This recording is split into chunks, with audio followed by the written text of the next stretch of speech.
Hello everyone, tonight on the program, the Ghana card has replaced SNIT ID number beginning today. The State Pension Trust is giving existing contributors up till December to make the change over. Ahead, we'll hear from Corporate Affairs Manager of SNIT. Also coming up, banks urge to put in place monitoring systems to check cash transactions as EU takes Ghana off the list of countries with anti-money laundering deficiencies. And President Akufo-Addo gets counted today as 2021 census takes off. We hear from him as he urges census officials to adhere to data protection provisions. We have been assured by those who are collecting the information that it will be treated in a confidential manner. The Act under which they're operating insists on that. My name is Darryl Kwao. This is Business Live. We will be right back.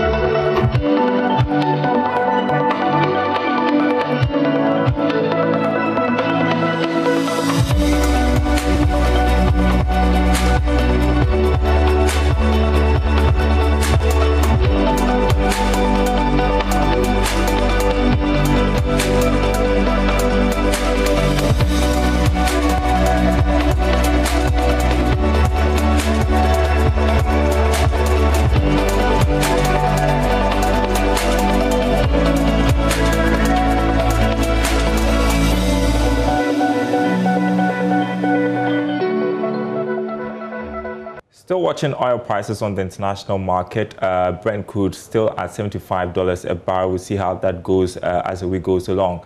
Now, despite the EU's plan to take Ghana off its money laundering blacklist, banks are being urged to put in place monitoring systems to check cash transactions. According to anti-money laundering expert Eric Quartey, even though the EU's decision comes as good news, the activity is still pervasive within the banking space. He spoke earlier on the marketplace. In 1966, in a case involving UDC versus Kirkwood, a UK court case, the business of banking was defined and the functions of a banker was stated as accepting deposits for the credit of the customer's account, to handle the customer's instructions to pay, and then to keep some of accounts for these transactions for the deposits and the instruction. If we juxtapose this to money laundering, the first stage in money laundering is placement.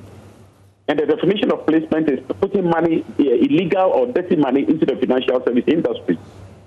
And so if the financial service industry has a function for the bank to accept deposits, it means that any deposit that comes into a bank or financial service industry is a potential placement activity in money laundering. The issue is layering will take place when there are people involved. So it doesn't matter the medium or platform, whether it is IT-based or what have you.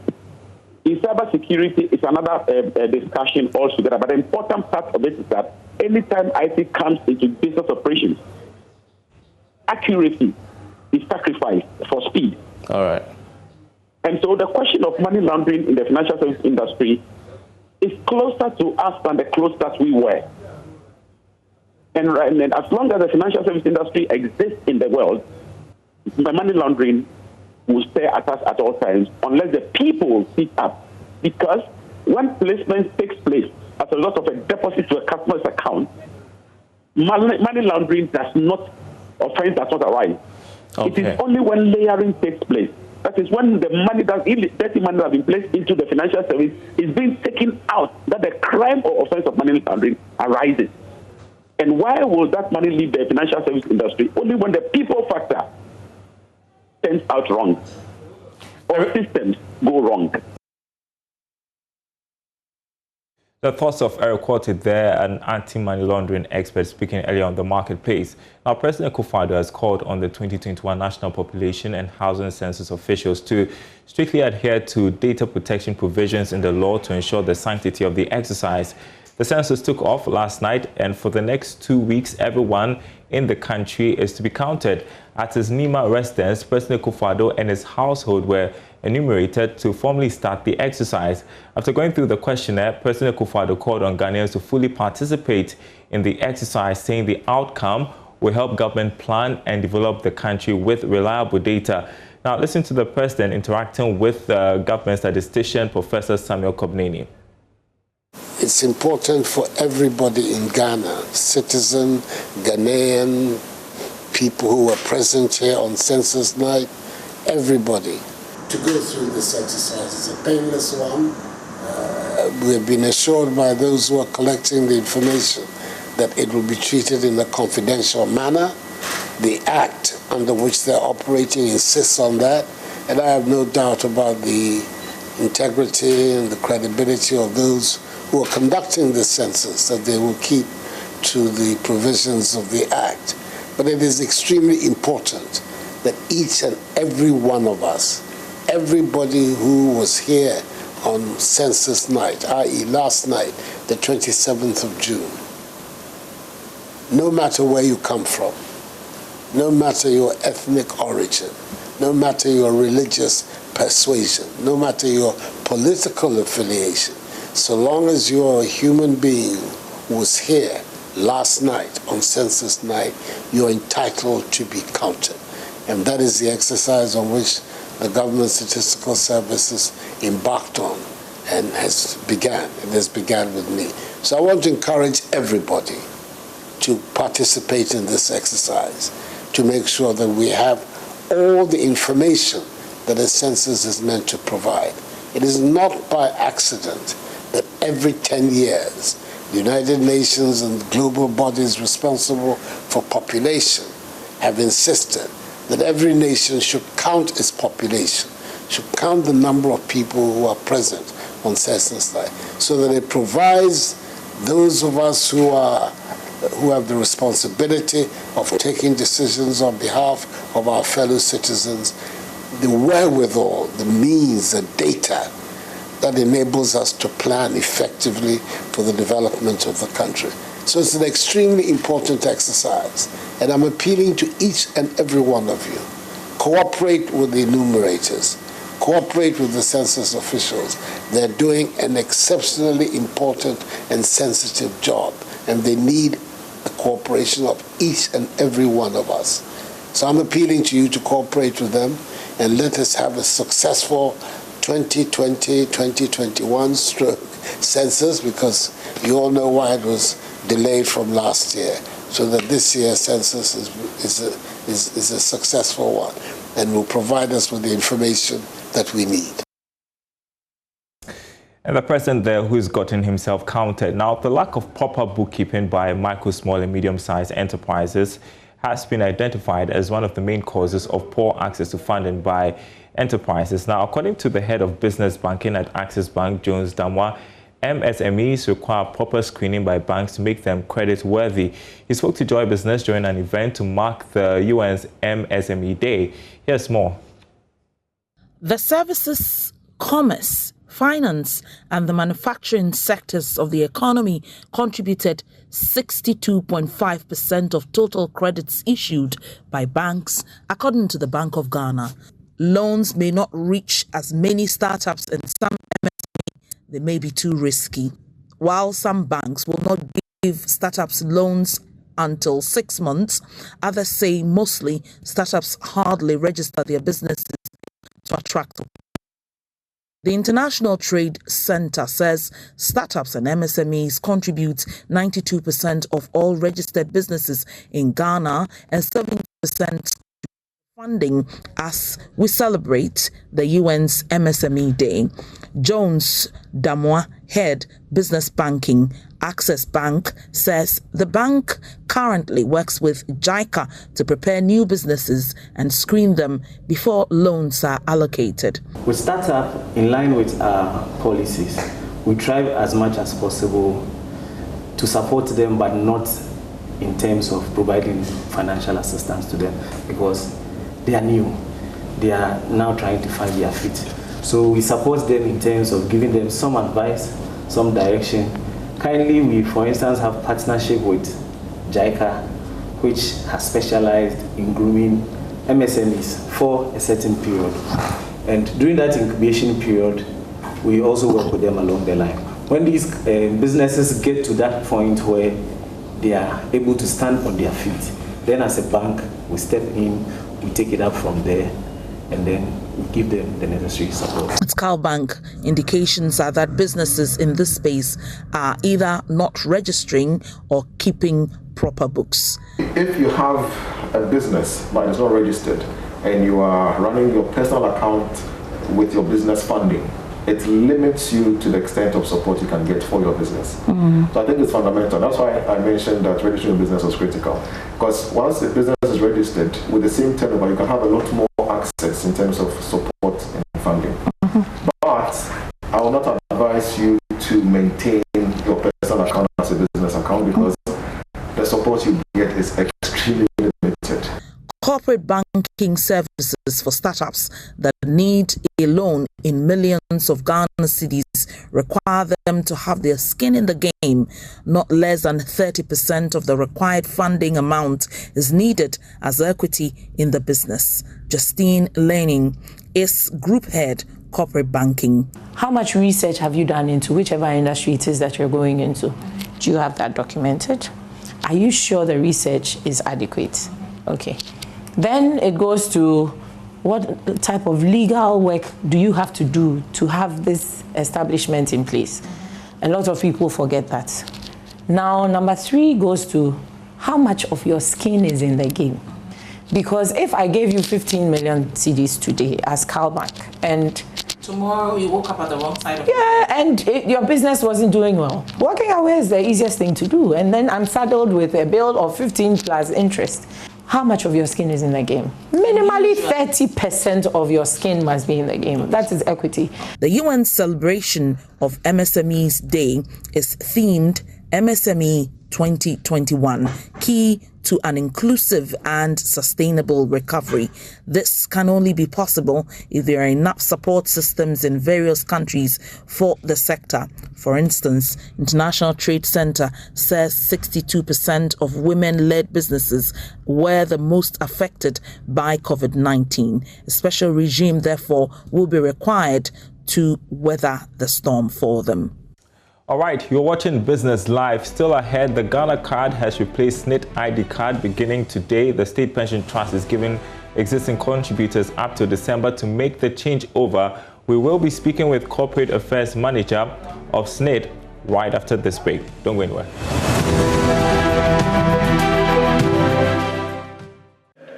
On today's edition of MoneyLab, we want to take a look at the types of investments that are available on the Ghanaian market. For today, we will be looking at a very basic form called Treasury bills. When we talk of Treasury bills, we are looking at Government of Ghana short-term debt instruments. What this basically means is that as an investor, you are lending your money to government for use in the short term. Government in return will pay you interest on your money. Treasury bills take a duration of either 3 months, 6 months, or 1 year. Treasury bills are considered as risk-free instruments. This is because the possibility of government defaulting on their money is very minimal or even non-existent. You can buy treasury bills from any commercial bank or some selected investment houses. These institutions are known as primary dealers. So the next time you are considering investing in the short term or towards an emergency, consider investing in Government of Ghana treasury bills. Join us in the next edition of MoneyLab as we continue our discussion on the types of investments that we have available on the Ghanaian market.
watching Business Live. We want to bring you one of our top stories tonight. Beginning today, the National ID card has become the unique Social Security and National Identification Insurance Trust, that is SNIT number.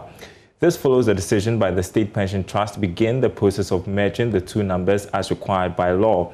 Now, SNIT contributors who have not yet registered to merge their numbers will have from now till December to do so. However, for new users, SNIT will only accept the Ghana card as a unique identification for processing benefits and contributions. We are joined on phone by Ifeoma Nkwasa, who is Corporate Affairs Manager at SNIT. Grateful you could join us tonight, ma'am. Tell us about this measure, and to the Ghanaian out there, what does it mean? Thank you for having me, and good evening to all your viewers. So, as you said, we are merging the numbers. We're beginning the process today.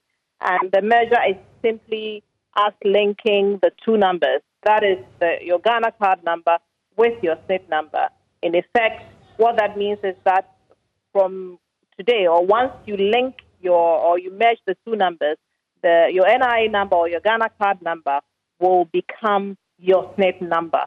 And so instead of carrying two cards, you'd only have to carry one, because whatever you were previously able to do with your SNIT number, once you merge, the Ghana card number, which is now your SNIT number, should be able to perform the same transactions. I'm sure somebody watching will be asking, why do we have to do this at all? Well, that's a good question. As I said, a short while ago, it would mean that instead of carrying two cards, you would simply have to carry one, and that's convenience right there for you. And so it provides convenience for you, the client, or the member. You don't have to remember two numbers. You don't have to keep two cards. One is enough to do the job. And then also, for us at SNIT, this is a nice tie-in with our test to improve the way we do business at SNIT.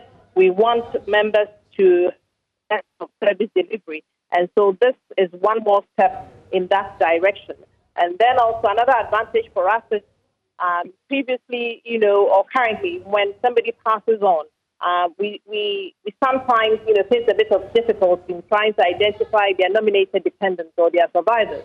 Now, this data will mean that we have access to the biometrics of your dependents who you've nominated. And so when they make that claim, the processing will be fast. And so we think that the measure would improve our processing time for practically all our transactions, and we can even be able to make further gains, in terms of our customer service delivery, our processing time, than we have previously made in the past.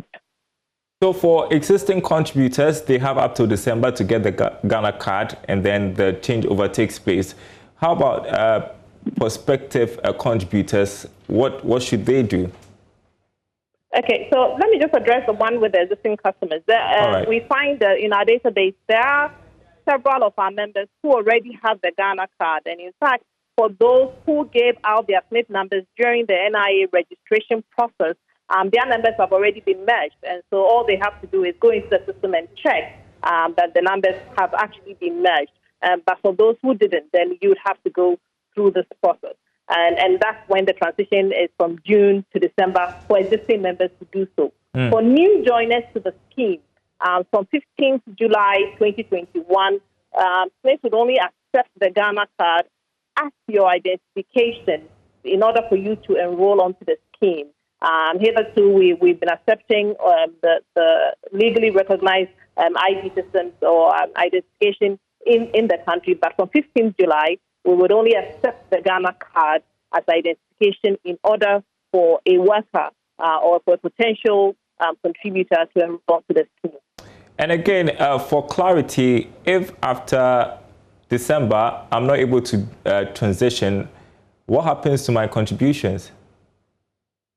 Oh, as for your contributions will always be safe. But what that means in practical terms is that you would have difficulties accessing our services. And so this would mean basic services like even checking your statement, because once you want to check, we would ask you to enter your NIA number, which is your SNIT number, in order for you, because that would help us identify that you are indeed the person you say you are. If you were to apply for a benefit you're due for, we would, as part of the ID processing, we would ask for your NIA number. And if you don't have that, again, it's going to present a challenge. And so that is why, we are giving this transition period of 6 months in the hope that by December 31, all existing customers would have merged their numbers. And for those who may not have the Ghana card, they would use the 6-month period to get one so that their numbers can be merged, and then they can use their NIA number to transact business with us from 2022. Thank you so much for your time tonight. That was Ifwa Amankwasa, the Corporate Affairs Manager, explaining the latest for us. That is the change over to the national ID card for SNIT contributors, effective from now to December if you're already an existing customer or contributor. Now, a labor expert is calling on government to make a legislative instrument which explains how employers and employees can make maximum use of the laws. Now, according to Austin Game, there are enough laws guiding the safety and health of every working environment, but the problem is with proper education of both employers and employees to fully utilize the laws. He was speaking with Insurado on Talking Business on Joy Prime. We have a reasonably adequate laws, except that I can add that what we need is a legislative instrument to expand how employers and working people should make maximum use of these laws. Indeed, when we were writing the Labor Act and we came to section 118, all the way down to 120 thereabout, we have reasonably adequate, and this we picked from North Carolina, where we wrote the labor inspection aspect of it. We recognize that all we need is to ensure that people are reasonably well educated. Right from section 24, the directive principles of state policy in our constitution, where we lifted the principles and ensure that both the spirit and the letter is mixed up in our Labor Act, section 118. What we need is now proper education and the work rate of the labor inspection that must be adequately resourced.